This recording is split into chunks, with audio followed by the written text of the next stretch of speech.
Hello, in this video I'm gonna show you how to change icon's shape in UNIHERTZ Tank Free.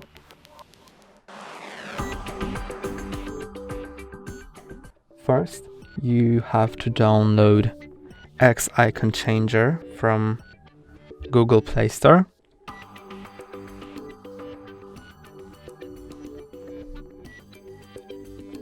Press on Install.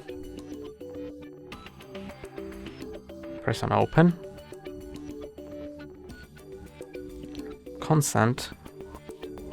Now you can choose an app of which an icon you want to change. I will change camera icon. And now I can choose an icon which I want to set to the camera.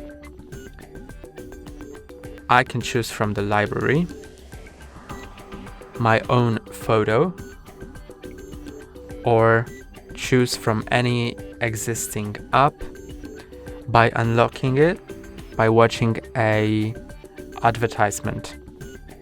I will choose an app from library.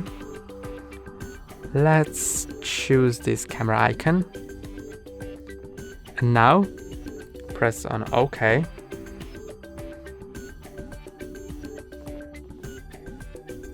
And now we can add the icon to home screen. And how you can see, we've successfully added camera with our own icon. And that's all for today. Don't forget to like and subscribe. See you next time.